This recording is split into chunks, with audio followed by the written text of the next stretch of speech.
स्वागत है दोस्तों आप सब लोगों का मेरे YouTube चैनल ज्ञान गंगा पर। आप सब लोग कैसे हैं? उम्मीद है दोस्तों आप लोग सकुशल हैं और आप लोगों की पढ़ाई भी स्टडी भी बहुत बढ़िया चल रही होगी। साथियों आप लोग ज़्यादा से ज़्यादा मेरे चैनल को लाइक कीजिए, शेयर कीजिए ताकि मैं आप लोगों के लिए और अच्छे अच्छे वीडियो बना सकूं। तो ज़्यादा सब्सक्राइबर होंगे तो और मज़ा आएगा पढ़ाने में और पढ़ने में। ठीक है, तो दोस्तों टाइम ना बेकार करते हुए स्टार्ट करते हैं आज का टॉपिक। पर्यावरणवाद, पारिस्थितिकीवाद भी इसको कहा जाता है। ठीक है ना, तो आपको ये याद रखना है, कंफ्यूज नहीं होना है। ठीक है ना, ये क्या आ सकता है,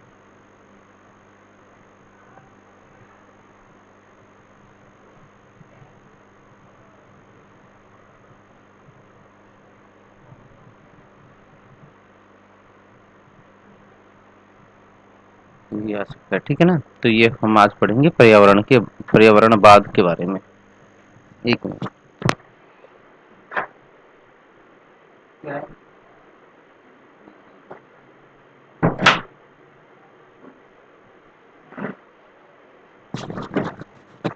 पर्यावरण कोई स्वाधीन राजनीतिक सिद्धांत नहीं। तो दोस्तों ये वाकई में कोई स्वाधीन मतलब ऐसा नहीं है कि मतलब ये कोई अलग स्वाधीन राजनीतिक सिद्धांत नहीं है।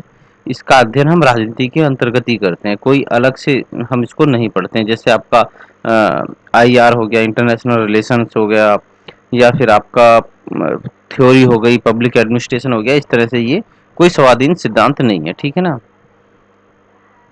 ये एक प्रकार का आंदोलन है। क्या है? विचारधारात्मक आंदोलन है जो लगभग 1970 में चालू हुआ। ठीक है ना, और इसके चालू होने का कारण ये था दोस्तों कि भाई जिस तरह से औद्योगिक क्रांति हुई और उसके बाद बहुत तेजी से संसाधनों का, प्राकृतिक संसाधनों का दोहन चालू हो गया। ठीक है ना, उसका यूज करने लगे। तो पृथ्वी पे तो संसाधन सीमित मात्रा में है और हम उसका बहुत ज़्यादा उपयोग करेंगे तो आने वाले समय में वो खाली हो जाएंगे। एक तो समस्या ये उत्पन्न होती है और दूसरी उत्पन्न होती है कि भाई इससे पॉल्यूशन बहुत ज़्यादा होने लग गया। ठीक है ना, हमने कारखाने बहुत सारे लगा दिए, हमने जंगलों की कटाई चालू कर दी और पौधे हम नए पेड़ पौधे लगाते नहीं हैं। जंगलों का दायरा छोटा होने लग गया। आपका गाड़ियां, मोटर वाहन गाड़ियां बहुत ज़्यादा बढ़ गई। तो इससे क्या पैदा हुआ कि इससे जो है कि आपका पर्यावरण का संतुलन बिगड़ गया। ठीक है ना, तो इसी वजह से इस आंदोलन की ज़रूरत पड़ गई जो 1970 के आसपास स्टार्ट हो गया और फिर क्या बोलते हैं धीरे धीरे पूरे विश्व में फैल गया। ठीक है ना, वातावरण के विज्ञान से गहरे सरोकार के कारण पर्यावरणवादियों को पारिस्थितिकी विज्ञानवादी भी कहा गया। ठीक है ना, तो ये आपका पर्याय है, कोई इसमें फर्क नहीं है, दोनों को एक ही चीज कही जाती है। ठीक है ना, पर्यावरणवाद को पारिस्थितिकी विज्ञानवाद की संज्ञा दी गई क्योंकि इस आंदोलन के अंतर्गत वातावरण में हरियाली, ठीक है ना, क्या वातावरण में हरियाली कायम रखने पर बल दिया गया। मतलब ज्यादा ज्यादा पेड़ पौधे लगाओ और क्या बोलते हैं प्राकृतिक जो आपके संसाधन है उनका सही उपयोग करना, जंगलों की कटाई वगैरह इनको रोकना। ठीक है ना, इसलिए इससे प्रेरित राजनीतिकों को राजनीति, ठीक है ना, हरित राजनीति या हरित आंदोलन की संज्ञा देगी। मतलब इसमें जो इन्होंने कार्य किया, ठीक है ना, उसको हरित राजनीति, ठीक है ना, क्योंकि लोगों ने गवर्नमेंट के सामने ये मामला उठाया गया। ठीक है ना, क्या गवर्नमेंट के सामने ये मामला उठाया गया कि भाई हमें क्या करना चाहिए, हमें वातावरण में हरियाली लेके आना चाहिए, पेड़ पौधे ज़्यादा लगाना चाहिए, जंगलों की कटाई रोकनी चाहिए। ये अंतर्राष्ट्रीय स्तर पे होने लग गया था। ठीक है ना, राष्ट्रीय स्तर पे भी होने लगा, अंतर्राष्ट्रीय स्तर पे भी इसकी मांग उठी। तो इसी वजह से इसको क्या लगा, हरित राजनीति या हरित आंदोलन की संज्ञा दी गई। ठीक है ना, कुछ देशों में न्यूजीलैंड हो गया जैसे आपका, ठीक है ना, पश्चिमी जर्मनी, ब्रिटेन में हरित राजनीति के रक्षकों की सिद्धि के लिए राजनीतिक दल भी बने। अब ये जो देश है ना, तो अगर आप ये याद रखिएगा, आपका न्यूजीलैंड हो गया, आपका पश्चिमी जर्मनी हो गया और आपका ब्रिटेन हो गया। इनमें क्या हो गया कि भाई इनमें ना जो आपका ये पर्यावरण से संबंधित जो टारगेट हैं, लक्ष्य हैं, उनको पूरा करने के लिए, ठीक है ना, कुछ राजनीतिक दल भी बने। लेकिन क्या होता है कि ऐसे दलों का इन्होंने चुनाव भी लड़ा, लेकिन क्या हुआ कि कोई उन्हें सफलता नहीं मिली। क्यों नहीं मिली दोस्तों? क्योंकि भाई आदमी की जो अभी आदमी सुख सुविधाएं छोड़ना नहीं चाहता है। ठीक है ना, चाहे बेशक उसके लिए जंगल कटे, पर्यावरण का विनाश हो, कोई फर्क नहीं पड़ता। ठीक है ना, तो इसीलिए क्या बोलते हैं इनको सफलता नहीं मिली। अगर यही कोई अगर किसी आदमी को रोटी कपड़ा मकान वगैरह ये सब दिलाने वाली बात होती तो इसका बहुत अच्छा असर पड़ता है। क्योंकि आदमी तो बहुत स्वार्थी आदमी सोचता है कि भाई किसी का नुकसान होता है तो हो जाए, मेरे को तो फायदा होना चाहिए, ठीक है ना। ठीक है।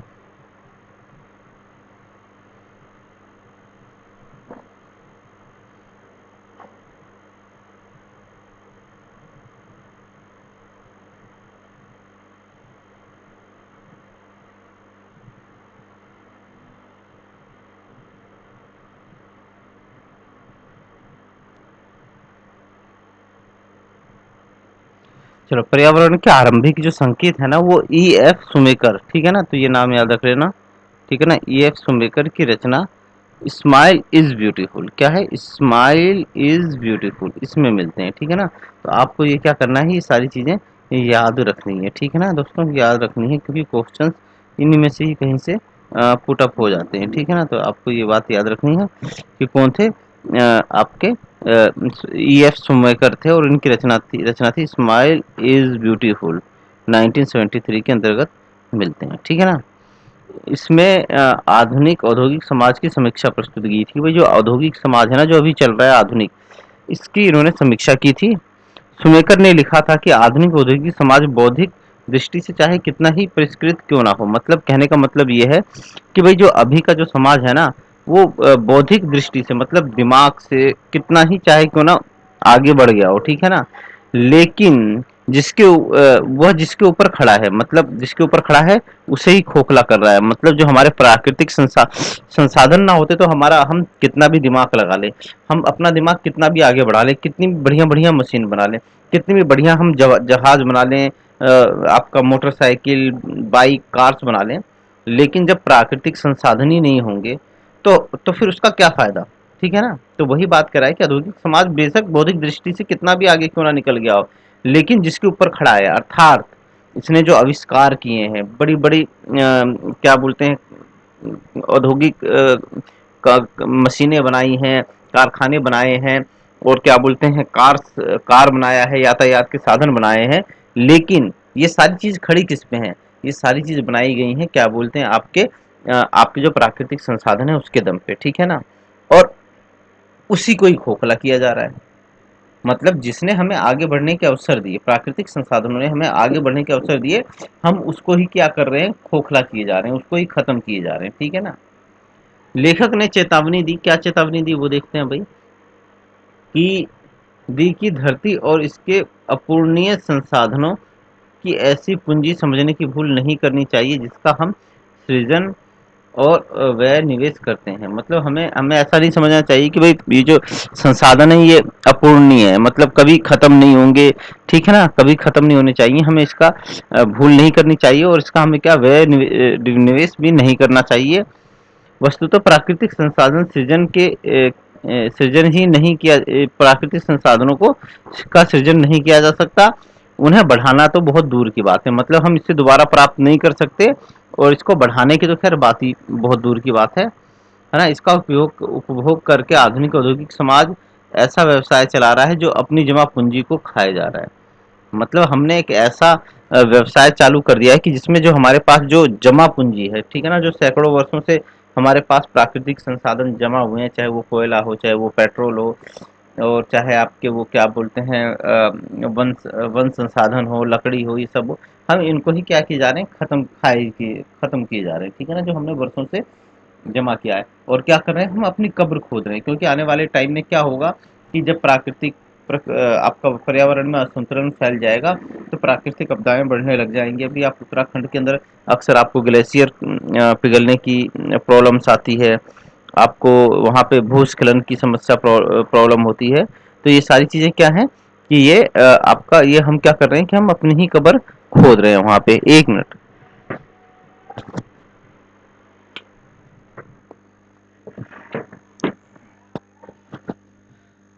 उसके बाद हम आगे बढ़ते हैं। अब पर्यावरण की मुख्य चिंता क्या है साथियों, ठीक है ना, पर्यावरण की मुख्य चिंता क्या है, तो ये भी जानना बहुत जरूरी है। पर्यावरण क्या है, पर्यावरणवाद का सिद्धांत की आधार क्या है, सामाजिक न्याय है दोस्तों, क्या है, सामाजिक न्याय। ठीक है ना, सामाजिक न्याय है, पर्यावरण का सिद्धांत के आधार सामाजिक न्याय है। ठीक है? इसके संदर्भ में समर्थक ये तर्क देते हैं कि धरती किसी की निजी संपत्ति नहीं है, ठीक है ना? किसी की निजी संपत्ति नहीं है। हमें अपने यह हमें अपने पूर्वजों के उत्तराधिकार में नहीं मिली है, ठीक है ना? बल्कि यह हमारे भावी पीढ़ियों की धरोहर है, ठीक है ना? भावी पीढ़ियों की धरोहर है, अतः हम वर्तमान प्राकृतिक संसाधनों को सुरक्षित रखने के दायित्वों से बंधे हुए हैं। वर्तमान पीढ़ी को यह अधिकार नहीं है कि वह अपने उपयोग, ठीक है ना, अपने उपयोग के लिए धरती या पर्यावरण के सारे संसाधनों को निचोड़कर भावी पीढ़ियों के जीवन को खतरे में डाल दे। पर्यावरण की रक्षा के लिए सजग होना हमारा परम कर्तव्य है। पारिस्थितिकीय विज्ञान ने सिद्ध कर दिया है कि आर्थिक विकास की अंधी दौड़ ने हमारे पर्यावरण को कितनी क्षति पहुंचाई है। अब इसका मतलब समझिए दोस्तों, पर्यावरण का जो सामाजिक आधार का जो सिद्धांत के आधार वो सामाजिक न्याय है। मतलब सामाजिक न्याय भाई सबको मिलना चाहिए, ठीक है ना? सामाजिक न्याय क्या कहता है भाई? सबको मिलना चाहिए। ऐसा ना हो कि कोई एक आदमी ही सारे फायदे उठा ले, ऐसा नहीं होना चाहिए, ठीक है ना? तो और इसके समर्थक तर्क देते हैं कि धरती किसी की निजी संपत्ति नहीं है। हाँ, तो भाई धरती भाई ऊपर वाले ने ये धरती सबको दी है, किसी एक के लिए नहीं दी है कि कोई एक इस पे कब्जा करके बैठ जाए और सारे संसाधनों का प्रयोग करे, ठीक है ना? और ये हमें अपने पूर्वजों से उत्तराधिकार में नहीं मिली है कि हमारे पूर्वजों ने दे दिया है, हम चाहे जो मर्जी इसका करें, नहीं, ठीक है? बल्कि ये क्या बोलते हैं, आने वाली जो हमारी पीढ़ियां हैं, ठीक है ना, जो भविष्य में आएंगी, ये उनकी भी धरोहर है कि हमें इस पृथ्वी को साफ सुथरा अच्छा बना के अपनी आने वाली पीढ़ियों को देना है। हम आने आने वाली पीढ़ियों को अगर हम बहुत ज़्यादा पॉल्यूशन कर देंगे, हम संसाधन सारे खत्म कर देंगे, और क्या बोलते हैं, तो हम अपने आने वाली पीढ़ी को क्या देंगे? एक अस्वच्छ वातावरण देंगे, ठीक है ना? कोई संसाधन नहीं है, ऐसी पृथ्वी देंगे तो वो क्या करेंगे बेचारे, ठीक है ना? अतः हम अपने वर्तमान प्राकृतिक संसाधनों को सुरक्षित रखने से दायित्व से बने हुए। तो ये हमारा दायित्व है कि हम जो प्राकृतिक संसाधन हमें मिले हैं, हम वो अपनी आने वाली पीढ़ियों के लिए सुरक्षित रखें, ठीक है ना? वर्तमान पीढ़ियों को भी ये अधिकार है कि भाई वो धरती के धरती या पर्यावरण के जो संसाधन है ना, उनका फायदा उठाएं, ठीक है ना? अगर हम ही सब कुछ निचोड़ लेंगे, खा जाएंगे, तो आने वाली पीढ़ियां हमारी खतरे में हो जाएंगी। हम सारे वन, सारे पेड़ पौधे खत्म कर देंगे, तो आने वाली पीढ़ियों को क्या होगा कि लकड़ी नहीं मिलेगी उनको, आपका क्या बोलते हैं, पेट्रोल नहीं मिलेगा गाड़ी चलाने के लिए, उनको गैस, प्राकृतिक गैस नहीं मिलेगी, उनको कोयला नहीं मिलेगा, और क्या बोलते हैं, उनको इलाज के लिए जड़ी बूटियां नहीं मिलेंगी, क्योंकि वो तो सारी चीजें हमने खत्म कर दी। बोलो। अरे वीडियो बनाओ, कोई ना कोई आ जाता है। तो इन सब तो ये क्या है कि भाई ये हमें क्या करना है कि हम अब दूसरा, ये पारिस्थितिकी विज्ञान ने ये सिद्ध कर दिया कि आर्थिक विकास जो है ना, मतलब ये कल कारखाने, पैसे कमाना, इन सब चीज़ों ने हमारे पर्यावरण को क्षति कर दिया। क्योंकि अच्छे अच्छे कारखाने लगाने के लिए, बड़े कारखाने लगाने के लिए हमने क्या किया कि जंगलों को सफाई करना चालू कर दिया। खेती का एरिया बढ़ाने के लिए हमने जंगलों को सफाई कर दी, और हमने क्या बोलते हैं, कच्चे माल के लिए भी हमने जंगलों का सफाया कर दिया। तो ये सारी चीज़ें क्या हैं कि ये सारी मतलब पर्यावरण को क्षति पहुँचाती हैं, ठीक है ना? तो अब दूसरा पढ़े हम भाई, तो ये सारी चीज़ें हैं भाई, क्षति तो पहुँचाई है ना। क्यों, देखो कितने सारे हमने सड़कें बनाने के लिए जंगलों का सफाया कर दिया, हमने रेलवे लाइन बिछाने के लिए सड़कों का सफाया कर दिया, हमने कारखाने लगाने के लिए जंगलों का सफाया कर दिया, हमने खेती का क्षेत्र बढ़ाने के लिए जंगलों का सफाया कर दिया। कच्चे माल की आवश्यकता थी तो भी हम जंगलों पर निर्भर थे, ठीक है। हमने कोयला निकालने के लिए हमने बहुत बड़े एरिया को खोद दिया, वहाँ से सारा कोयला निकाल लिया। हमारे पास तेल के संसाधन बहुत सीमित है, हम उस पे भी उसको बहुत तेज़ी से निकाले जा रहे हैं।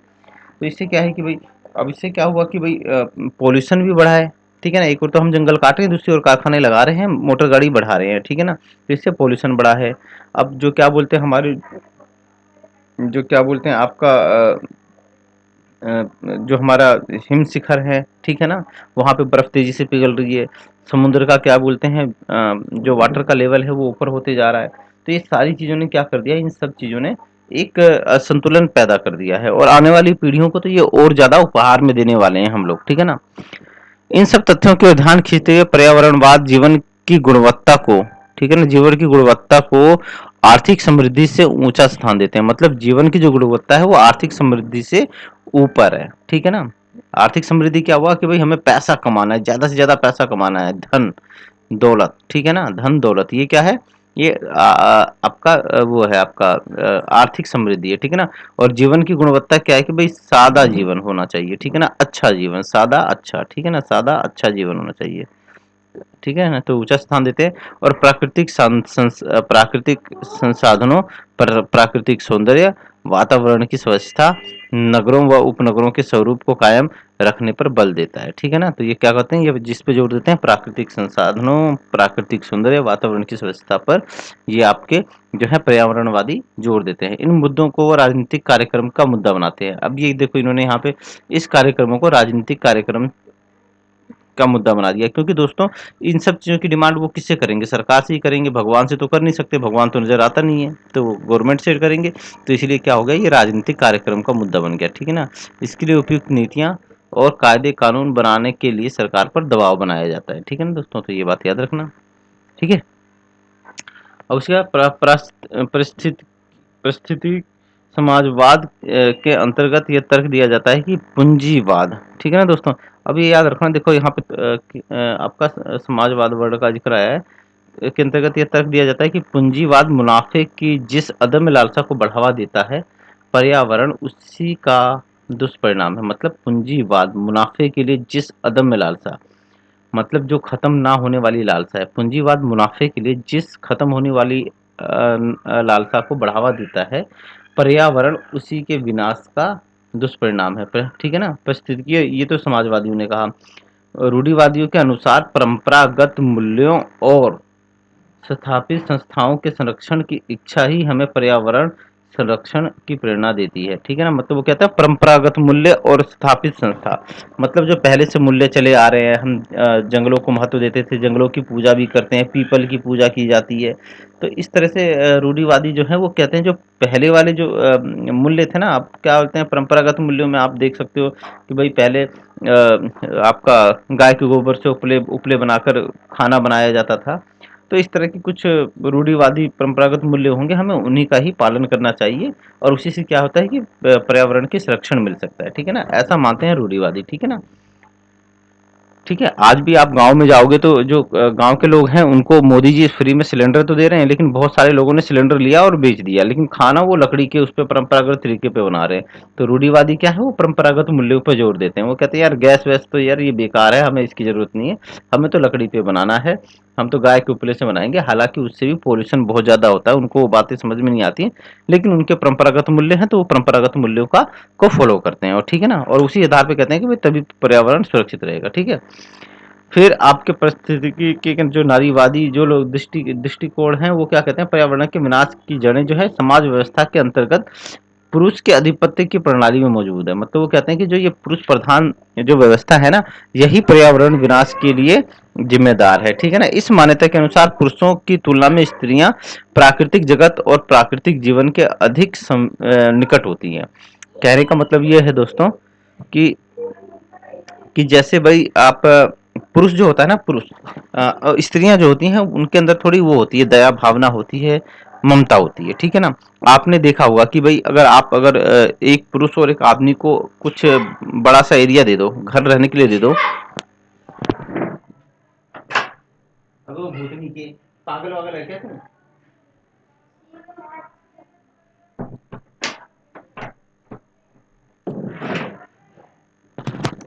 तो दोस्तों क्या है कि भाई सॉरी, पड़ोसी में बहुत हो हल्ला करते हैं, इस वजह से मुझे वीडियो बनाने में बहुत दिक्कत होती है, तो सॉरी यार। हाँ, तो क्या होता है कि आप अगर एक पुरुष को आपने 100 स्क्वायर फीट की जगह दे दी और 100 फीट स्त्री को दे दी, तो आप क्या देखोगे कि जो पुरुष होगा जो स्त्री होगी वो क्या करेगी, अपने घर में एक तुलसी का पौधा लगा लेगी, पेड़ पौधे भी लगा देगी वो, ठीक है, हरियाली रखेगी, हो सकता है कोई जानवर वगैरह भी वो रख ले, ठीक है ना। लेकिन पुरुष जो होगा, पुरुष ये सब काम नहीं करता है, ठीक है ना, पुरुष ये सब काम नहीं करता है, ठीक है। स्त्री क्या करती है, साफ सफाई भी रखती है, झाड़ू पोछा वगैरह ये सब रखती है, मतलब स्वच्छता रखती है, ठीक है ना। पुरुष ये सब नहीं रखता है, कभी मन किया तो किया, नहीं तो कोई बात नहीं, जो चीज जहाँ पड़ी है वहां पड़ी है। तो आप मतलब जो औरतों की जो प्रकृति है वो इस तरह की है कि भाई वो प्राकृतिक जगह को साफ सुथरा रखती है, ठीक है ना। लेकिन पुरुष जो होता है वो नहीं करता है, लेकिन चूंकि पुरुष का ही क्या बोलते हैं, समाज में पुरुष पुरुषों का आधिपत्य है, इस वजह से प्रकृति का ज्यादा विनाश होता है। अगर स्त्रियों का अगर आधिपत्य होगा तो वो क्या बोलते हैं, वो प्रकृति को साफ सुथरा रखेंगी, ठीक है ना। तो यही बात आपका ये कहता है, आपका पुरुष परिस्थितिकीय नारीवाद की जो दृष्टिकोण है वो यही कहता है कि इसके लिए पुरुष जिम्मेदार है, ठीक है। अब पर्यावरणवाद जो है वो मनुष्य और प्रकृति के संबंध का पर ना पुनर्विचार की मांग करता है कि भाई दोबारा सोचा जाए इस बारे में, ठीक है। मानव केंद्रवाद के समर्थक प्राकृतिक जगत और मानवीय आवश्यकताओं की पूर्ति के लिए संसाधनों के रूप में देखते हैं, ठीक है ना। ठीक है, मानव केंद्रवाद के समर्थक प्राकृतिक जगत को मानवीय आवश्यकताओं की पूर्ति के संसाधन के रूप में देखते हैं। इसके विपरीत परिस्थिति केंद्रवाद के समर्थक मानव जाति को प्राकृतिक जगत का एक अंग मानते हैं, ठीक है ना। क्या मानते हैं, आपका मानव जाति को प्राकृतिक जगत का एक अंग मानते हैं। इस दृष्टि से यह धरती एक जीवित प्राणी के तुल्य है। क्या है, एक जीवित प्राणी के तुल्य है ये धरती, ठीक है ना। यदि यह जीवित रहेगी तो मनुष्य भी जीवित रहेगा। यदि मनुष्य की कार्यवाही से प्राकृतिक जगत, ठीक है ना, को क्षति पहुंचेगी तो मानव का जीवन भी दूभर हो जाएगा। बिल्कुल सही बात है। अगर पर्यावरण प्रदूषण ज़्यादा होगा तो इस तरह से क्या होगा कि भाई पर्यावरण का संतुलन बिगड़ेगा और प्राकृतिक घटनाएं ज़्यादा होंगी और आदमी का जीवन बड़ा मुश्किल हो जाएगा, ठीक है ना। मनुष्य को अपने कल्याण के लिए प्रकृति का पोषण करना चाहिए और उसका शोषण नहीं करना चाहिए। तो अगर हमें सच्चे रूप में अगर अपना कल्याण करना है, आने वाली भावी पीढ़ियों का कल्याण करना है, तो हमें क्या करना है कि प्रकृति का पोषण करना है, उसको सुरक्षा देनी है, ठीक है, उसका शोषण नहीं करना है, ठीक है ना। अब एक ये किसी विद्वान ने लिखा है, नोट लिखा है, ठीक है ना। ये है आपका लॉरेंस जे पीटर, ये है आपके, ठीक है ना, लॉरेंस जे पीटर, ठीक है। क्या कहते हैं, मनुष्य बड़ा जटिल प्राणी है, मतलब मनुष्य को समझना बड़ा मुश्किल है, ठीक है ना। मनुष्य बड़ा जटिल प्राणी है, वो मरुस्थल में फूल खिला देता है, मतलब वो इम्पॉसिबल काम को पॉसिबल कर देता है। और क्या करता है, झीलों को सुखा देता है, ठीक है ना। कि मतलब एक और तो वो क्या किया जा रहा है कि मरुस्थलों में फूल खिलाया जा रहा है, मतलब मरुस्थल में रहना, जीना, खाना पीना बहुत मुश्किल है, क्योंकि वहाँ पे रेगिस्तान है, कोई चीज़ पैदा हो नहीं सकती। लेकिन मनुष्य ने क्या किया कि वहाँ पे भी खेत बना दिए, वहाँ पे नहरें पहुँचा दी, आपका सिंचाई के साधन पहुँचा के, और आपका खाद यूरिया वगैरह इन सब की फैसिलिटी करके उसने क्या कर दिया कि मरुस्थल को भी उपजाऊ बना दिया, वहाँ पे फूल खिला दिया। लेकिन दूसरी तरफ वो क्या कर रहा है कि उसने झीलों को सुखा दिया, ठीक है ना। जो झील थी उनको सुखा दिया उसने, ठीक है ना। तो ये बात वो कह रहा है आपका लॉरेंस जे पीटर। तो ये आपको दो दो बातें, एक तो सुमेरकर को याद रखना है, ठीक है ना, क्या था नाम था इनका, ई एफ सुमेरकर, ठीक है। और दूसरा रखना है आपको लॉरेंस जे पीटर का ये सेंटेंस, ठीक है। अब सतत विकास की अवधारणा पढ़ लेते हैं, क्योंकि सतत विकास की अवधारणा इससे बहुत अच्छी तरह से जुड़ी हुई है, ठीक है ना।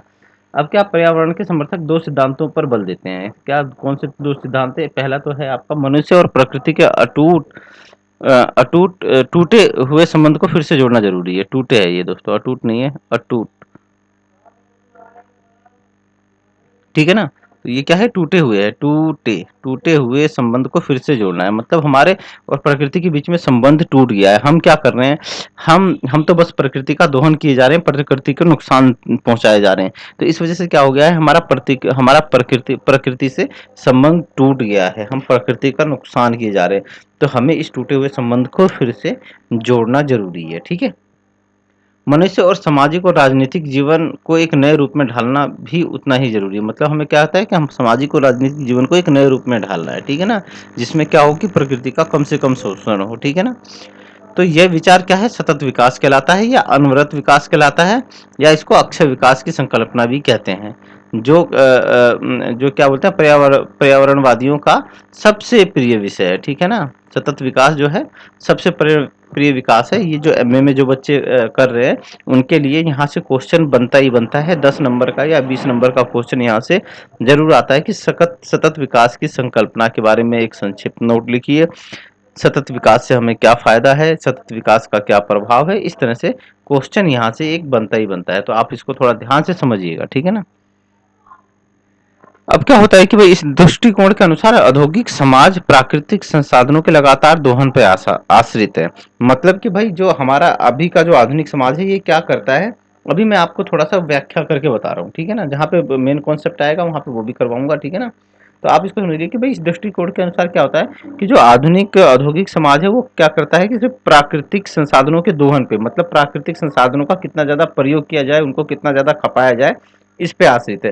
क्योंकि वो जितना ज़्यादा प्राकृतिक संसाधन खपाएंगे, उनको उतना ज़्यादा उनको आर्थिक समृद्धि मिलेगी, ठीक है ना।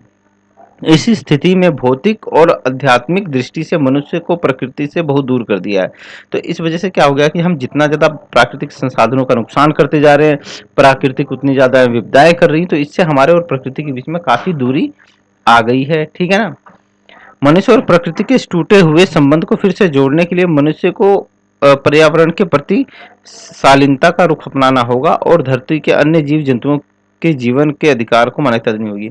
अब क्या करना होगा कि भाई जो हमारा ये जो प्राकृतिक और हमारे बीच में संबंध जो टूट गया है ना, हमें क्या करना पड़ेगा कि हमें नम्रता लेके आनी पड़ेगी, हमें भी दया भाव रखनी पड़ेगी, दयालु दिखानी पड़ेगी, और जो ये प्रकृति का जो हम लगातार नुकसान किए जा रहे हैं ना, इसको कम करना पड़ेगा। क्यों? क्योंकि दोस्तों हमारा जितना अधिकार हमारा पृथ्वी के ऊपर है ना, उतना आने वाली पीढ़ियों का भी उतना ही अधिकार है। और जितने भी जीव जंतु हैं ना, शेर बाघ भालू चीता जो जंगलों में रहते हैं, उनका भी इस धरती पे उतना ही अधिकार है, ठीक है ना। ऐसा नहीं है कि हमें हमारा ही अधिकार है, नहीं, ये उनका भी अधिकार है। तो हमें ऐसा नहीं करना चाहिए कि हम ही यूज कर लें और उनका हिस्सा उनको ना दें, ठीक है ना दोस्तों। तो ये बात याद रखिएगा। अब क्या है, पर्यावरणवादी मानते हैं कि आज के आधुनिक जगत में यह विशेषता पाई जाती है, आर्थिक समृद्धि पाई जाती है, केंद्रीयकरण पाया जाता है, आधिकारिक तंत्रीकरण पाया जाता है और भौतिकवाद पाया जाता है। तो आज के आधुनिक विश्व में ये सारी चीजें पाई जाती हैं, ठीक है ना। इन्हीं इनकी जगह उत्तर औद्योगिक समाज के लिए यह विशेषताएं अपनानी होंगी। स्वावलंबनीयता, ठीक है ना, छोटी छोटी वस्तुओं पर ध्यान देना चाहिए, संगठनों के गुणों की पहचान करनी चाहिए, जनसंख्या नियंत्रण करना चाहिए, व्यक्तिगत उत्तरदायित्व पर जोर देना चाहिए, आध्यात्मिक पुनर्जागृति पर बल देना चाहिए, और फिर प्रकृति के साथ जीने की अभिलाषा। तो जो आपका अब हमें ये पर्यावरणवादी बोल रहे हैं कि आने वाले समाज में हमें क्या करना चाहिए, ठीक है ना। हमारे आने वाले समाज में जो हमारा औद्योगिक समाज होगा उसमें क्या करना होगा कि हमें स्वावलंबनीयता पर जोर देना चाहिए, छोटी छोटी वस्तुओं पर जोर देना चाहिए हम, ठीक है ना, और संगठनों के गुणों की पहचान करनी चाहिए, जनसंख्या पर नियंत्रण करना चाहिए, व्यक्तिगत उत्तरदायित्व से हमारा जो व्यक्तिगत उत्तरदायित्व है, स्वच्छता रखना, पेड़ पौधों को ना काटना, नुकसान ना पहुंचाना, जीव जंतुओं को नुकसान ना पहुंचाना, वो हमारे उत्तरदायित्व है, हम उसको करना चाहिए। आध्यात्मिक पुनर्जागृति होनी चाहिए, ठीक है ना। फिर प्रकृति के साथ जीने की अभिलाषा भी हमारे अंदर होनी चाहिए कि भाई हमें क्या बोलता है, हमें प्रकृति के संग जीना है, प्रकृति के का नुकसान करके नहीं जीना है, ठीक है। तो ये सारी चीजें पर्यावरणवादी मानते हैं, ठीक है ना। अब देखो दोस्तों, होता क्या है कि भाई विकासशील देशों की जनसंख्या है वो बहुत तेजी से बढ़ रही है। तो विकासशील देशों की जनसंख्या पे क्या होगा कि भाई पहले ही बहुत ज्यादा है, ऊपर से और ज्यादा तेजी से बढ़ेगी। तो क्या होगा कि भाई संसाधन कम पड़ जाएंगे, ठीक है ना, संसाधन कम पड़ जाएंगे, और क्या बोलते हैं आपका बेरोजगारी भी बढ़ेगी। तो इन सब चीजों के लिए फिर क्या बोलते हैं, इससे क्या होगा कि इससे पर्यावरण को ही नुकसान उठाना पड़ेगा। तो ठीक है ना, तो ये सारी चीजें हैं जो इन्होंने पर्यावरणवादियों ने कही है, ठीक है ना।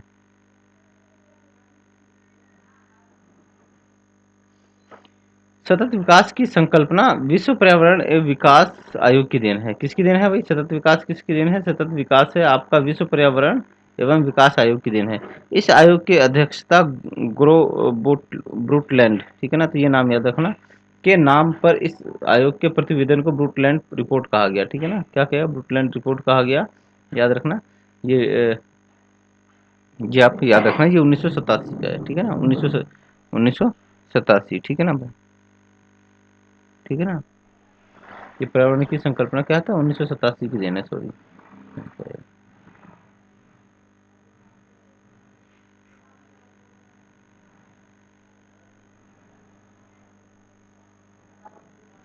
यह रिपोर्ट आवर कॉमन फ्यूचर, हमारा क्या बोलते हैं, हमारा जो हमारा कॉमन फ्यूचर, हम सबका एक ही भविष्य, ठीक है ना, शीर्षक से प्रकाशित हुई थी। इसके अंतर्गत यह संकेत किया गया था कि संसार में प्राकृतिक संसाधनों का अक्षय भंडार नहीं है। मतलब इस रिपोर्ट में यह कहा गया कि भाई प्राकृतिक संसाधन मतलब ऐसे नहीं है कि जो कभी खत्म नहीं होंगे, अक्षय भंडार नहीं है, बहुत सीमित भंडार है, ठीक है ना। अतः इसमें यह मांग की गई कि वर्तमान पीढ़ी को अपनी आवश्यकताएं इस ढंग से पूरी करनी चाहिए कि भावी पीढ़ी की अपनी आवश्यकताएं पूरी करने में असमर्थ ना हो जाएं। मतलब कहने का मतलब ये है दोस्तों कि सपोज करो जैसे आज की डेट में जो विकसित देश हैं, आप विकसित देशों को देखते हो, उन्होंने बहुत सारा धन इकट्ठा कर लिया है। और वो धन उन्होंने कैसे इकट्ठा किया है? प्राकृतिक संसाधनों को निचोड़ निचोड़ के उन्होंने इतना सारा पैसा इकट्ठा कर लिया है। लेकिन उनको जरूरत कितनी है? उनकी जरूरत तो बहुत थोड़ी सी थी ना। उनको 10 रुपए की जरूरत थी, उन्होंने क्या बोलते हैं 1,000 रुपए निचोड़ लिए।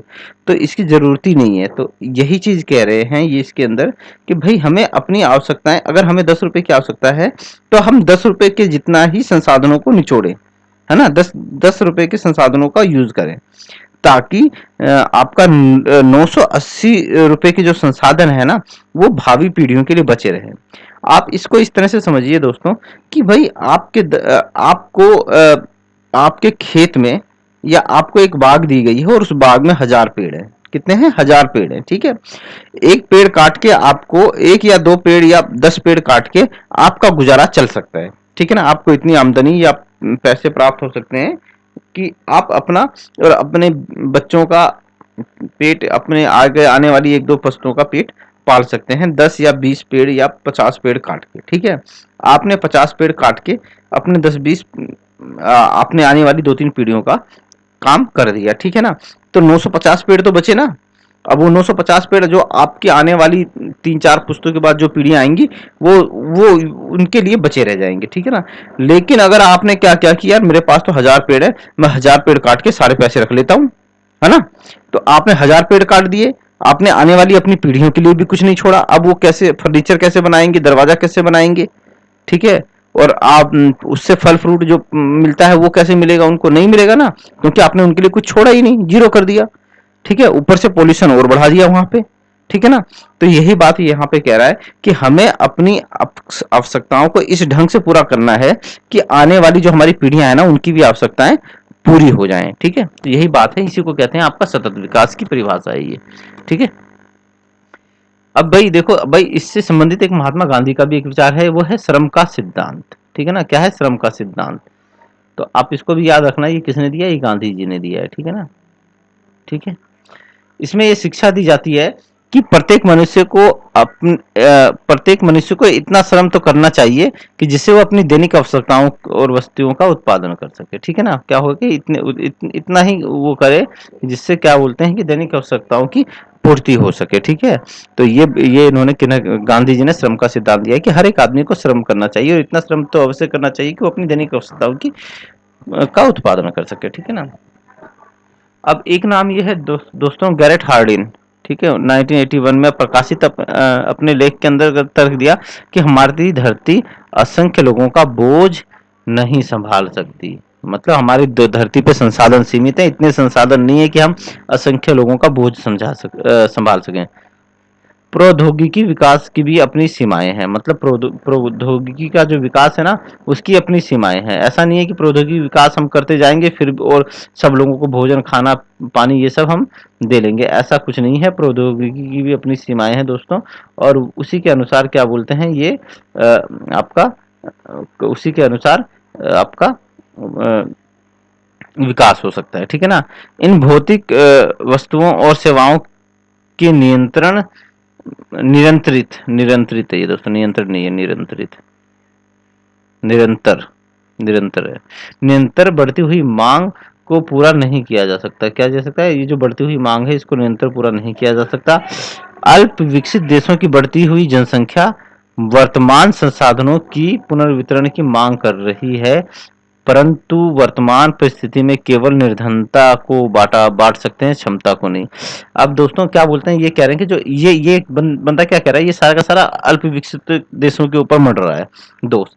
ठीक है, ये कह रहा है कि भाई अल्प विकसित देशों की जो बढ़ती हुई जनसंख्या है, क्योंकि अल्प विकसित देशों में ही जनसंख्या ज्यादा बढ़ रही है दोस्तों, जो विकसित देश हैं उनकी जनसंख्या कम है। ठीक है ना। अल्प विकसित देशों की बढ़ती हुई जनसंख्या ही क्या कर रही है? वर्तमान संसाधनों के पुनर्वितरण की मांग कर रही है। संसाधनों की दोबारा से जो मांग कर रहा है ना, वो कौन कर रहा है? वो अल्प विकसित देश कर रहे हैं। वो कह रहे हैं कि भाई हमें संसाधन हमें मिलना चाहिए, ये मिलना चाहिए, वो मिलना चाहिए। विकसित देश वाले तो ले रखे हैं। ठीक है, परंतु वर्तमान परिस्थिति में क्या है कि निर्धनता को ही बांटा जा सकता है, क्षमता कोई नहीं देता दोस्तों, क्षमता नहीं बांट सकता कोई भी। ठीक है ना, जिसकी जैसी क्षमता है उसको उतना ही मिलेगा। अतः सभ्यता के जीवन नौका के डूबने से बचाने के लिए इसके अतिरिक्त बोझ को समुद्र में फेंक देना चाहिए। मतलब ये कह रहा है कि भाई जो लोग नहीं कुछ कर पा रहे हैं, जिनके पास संसाधन नहीं है, संसाधन नहीं इकट्ठा कर पा रहे हैं, उनको क्या करो कि उठा के समुद्र में फेंक दो, ठीक है ना। तो ये बात आपका कह रहे हैं, आपका गैरेट हार्डिन कह रहे हैं कि भाई जो एक्स्ट्रा जो बचा हुआ है ना, जो कुछ नहीं कर रहे बोझ है ना, उनको उठा के समुद्र में फेंक दो। कुछ भी हो, यह अब मानवीय दृष्टिकोण है, ठीक है ना, पर्यावरण की मुख्य धारा का हिस्सा नहीं हो सकता। भाई आप ऐसा तो नहीं कर सकते ना कि ठीक है यार कोई पीछे रह गया है, कोई कमजोर है, किसी के पास संसाधन नहीं है, तो उसको समुद्र में कैसे फेंक सकते हो, ये तो गलत बात है भाई। ये पर्यावरण का हिस्सा नहीं हो सकता, ठीक है ना, ये गलत बात है, ये गलत सोच है इसकी, जो भी बंदा है ये, ठीक है ना। सतत विकास के कुछ समर्थक सुझाव देते हैं। अब क्या सुझाव देते हैं कि मनुष्य को पर्यावरण की रक्षा के लिए औद्योगिक पूर्व समाज के तौर तरीकों की ओर लौटना होगा। औद्योगिक पूर्व समाज मतलब जो औद्योगिकरण से पहले का समाज था, उस तरफ हमें जाना पड़ेगा, ठीक है ना। उसमें क्या था कि जब कम खर्च में काम चलता था दोस्तों, ठीक है ना। उस समय क्या था कि गाड़ियां नहीं थी, आपका मोटर गाड़ियां नहीं थी, हवाई जहाज नहीं था, रेलवे नहीं था, लेकिन फिर भी कम खर्च में काम चल जाता था। क्यों? क्योंकि हम बैलगाड़ी यूज कर लिया करते थे, हम घोड़े की सवारी यूज कर लिया करते थे, ठीक है। हम एसी में नहीं रहते थे, लेकिन हम क्या बोलते हैं, पेड़ पौधों के नीचे रह के काम चला लिया करते थे, ठीक है। तो ये सारी चीजें उस समय औद्योगिक समाज के अंदर में थी, ठीक है ना, पूर्व औद्योगिक समाज के अंदर में। उस समय मशीनें नहीं थी, पंखा नहीं था, ये नहीं था, लेकिन फिर भी हम क्या करते हैं कि हम उस समय काम चला लिया करते थे, ठीक है ना। उस समय क्या बोलते हैं आप, देखोगे तो इतनी ज्यादा सुविधाएं तो नहीं थी, एसी नहीं था, कार नहीं थे, पंखा नहीं था, कूलर नहीं था, आपका ये सारी चीजें नहीं थी, लेकिन फिर भी क्या होता था कि हमारा काम चलता था।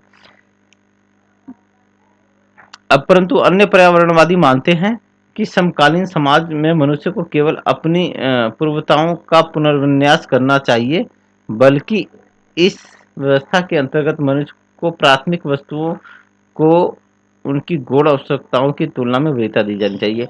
ये तो इन्होंने कहा था कुछ लोगों ने। अब इसके अंदर में कई सारे लोग हैं। अब कुछ पर्यावरणवादी कहते हैं कि भाई आदमियों को अपनी ना प्राथमिक वस्तुओं को ही महत्व देना चाहिए, गौण आवश्यकताओं को महत्व नहीं देना चाहिए। कहने का मतलब ये है कि दोस्तों कई बार ऐसा होता है ना कि आदमी सोचता है यार मेरे पास कई बार ऐसा होता है कि भाई एक आदमी है, वो एक कार लेके काम चला सकता है, ठीक है ना, ठीक है, एक काम लेके चला सकता है, लेकिन वो फिर भी पांच पांच गाड़ियां खरीद लेता है, पांच पांच कारें खरीद लेता है, ठीक है ना। कई बार ऐसा आपने ये भी देखा होगा कि भाई एक परिवार है, वो बहुत छोटा सा परिवार है, उसके अंदर दो दो मियाँ बीवी हैं और दो बच्चे और हैं। तो वो परिवार क्या करता है कि वो पांच पांच छः छः कमरे बनवा लेता है और पांच पांच छः छः कमरों में एसी लगवा देता है। अब सपोज करो मियाँ बीवी एक कमरे में रहते हैं, उनके लिए अलग एसी चलता है, बेटे के लिए अलग चलता है, बेटी के लिए अलग चलता है, तो उस कमरे में टोटल तीन एसी चल रहे हैं, ठीक है। एसी चलता है तो पोल्यूशन भी दोस्तों होता ही है, ठीक है। अगर हो सकता था कि ये क्या करते कि भाई एक ही कमरे में ही चारों रह लेते, है ना, तो क्या होता कि दो एसी नहीं चलाने पड़ते, तो उससे पोल्यूशन कम होता। अब सपोज करो घरवाली अलग काम पे जा रही है, हस्बैंड अलग घर काम पे जा रहा है, बच्चे दोनों अलग अलग स्कूल में जा रहे हैं, तो उन्हें चार कारों की जरूरत पड़ रही है। तो चार कारें चल रही हैं तो उससे पोल्यूशन भी ज्यादा हो रहा है। लेकिन हस्बैंड क्या करता कि भाई घरवाली को भी उसी कार में बिठाता, बच्चों को उसी कार में बिठाता और इन तीनों को छोड़ते हुए अपने काम पे चला जाता। तो इससे क्या होता कि पोल्यूशन कम होता, ठीक है ना। तो अब चार कमरे हैं तो चार कमरों के लिए क्या बोलते हैं, फर्नीचर भी चार चाहिए, बेड भी चार चाहिए, सब कुछ चार चाहिए। तो क्या हो गया कि इससे भी भाई पेड़ों की ज्यादा कटाई होगी। तो ये कुछ इस तरह की बातें कर रहा है कि हमें क्या करना चाहिए कि प्राथमिक वस्तुओं को महत्व देना चाहिए, मतलब जो हमारी ज्यादा जरूरत है उसको महत्व देना चाहिए, ठीक है ना। ठीक है, गौण आवश्यकताओं की को वरीयता नहीं देनी चाहिए। मतलब हमारी गौण आवश्यकताएं क्या है कि भाई हमारा जिससे काम चल सकता है वो तो हमारी होगी प्राथमिक वस्तुएं, ठीक है। गौण आवश्यकताएं वो हो गई भाई जो जो जिनकी हमें इतनी जरूरत नहीं है, लेकिन फिर भी हम क्या बोलते हैं, हमारी इच्छा होती है उसके लिए हम उनको वो वाली आवश्यकताएं होती है, ठीक है। तो उन आवश्यकताओं को हमें क्या करना चाहिए, उनको वरीयता नहीं देनी चाहिए, ठीक है ना। उनका विश्वास है कि भाई समाज में अभिरुचियों और अभिव्यक्तियों की व्यवस्था में मानवीय गुणों को बढ़ावा देती है, मानव जीवन अधिक संपन्न बनाती है। अतः मनुष्य को गौण आवश्यकताओं को एकदम अनदेखी नहीं करना युक्ति संगत नहीं है, ठीक है ना। ठीक है, तो ये वही वाली बात कहता है। तो आप इतना मैंने आपको समझा दिया कैसे है ये। आई थिंक ये हो गया खत्म, ठीक है ना। तो ठीक है, तो ये हो गया है खत्म। मैंने आपको इसके अंदर मैं बता दिया कि भाई पर्यावरणवाद वाले जो हैं वो राजनीति के हिसाब से क्या सोचते हैं, क्या समझते हैं, और आपका किस तरह से सतत विकास की संकल्पना क्या है, वो कैसे काम करती है, और क्या पर्यावरणवादियों का क्या क्या मानना है। तो आप इसको एक बार मैंने आपको कॉन्सेप्ट क्लियर किया है, लेकिन आप बुक्स, कोई बुक जरूर पढ़िएगा। आप बुक पढ़ोगे तो आपको बहुत अच्छे से समझ में आ जाएगा। और अगर जिन लोगों को के पास बुक नहीं है, वो क्या करें कि भाई कैसे उनको, अगर उनके पास मटेरियल नहीं है तो वो क्या कर सकते हैं कि दोस्तों, वो मेरा जो नंबर है ना, 9910810705, यहाँ पे मेरे को कांटेक्ट कर ले, तो हो सकता है मैं उनको, हो सकता है मटेरियल भी दे दूँ, है ना। तो ठीक है, यहाँ पे आप मेरे को कांटेक्ट कर लीजिए, या फिर मेरा टेलीग्राम चैनल है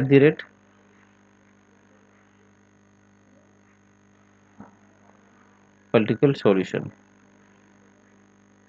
तो यहाँ पे भी मेरे को ज्वाइन कर सकते हैं, अगर उनके पास मटेरियल नहीं है तो। कोई वैसे मटेरियल मिल जाता है, आप कहीं पे भी ट्राई करेंगे, आपका गूगल कर लेंगे, वहाँ पे भी आपको मिल जाएगा, ठीक है, पर्यावरणवाद से संबंधित मटेरियल मिल जाएगा। तो वहाँ से समझना एक बार बहुत ज़रूरी है दोस्तों। मैं आपको कॉन्सेप्ट क्लियर कर सकता हूँ, बहुत सारी चीज़ें होती हैं जो नहीं बताई जा सकती, ठीक है ना, लेकिन कॉन्सेप्ट आपको मैंने क्लियर कर दिया है, तो आप वहाँ पे देखिएगा, बुक्स पढ़िएगा, आपको समझ में आएगा। और अगर आप लोगों को मेरा वीडियो अच्छा लगा, पसंद आया, तो आप इसको ज़्यादा से ज़्यादा लाइक कीजिए, शेयर कीजिए। अभी के लिए इतना ही, जय हिंद।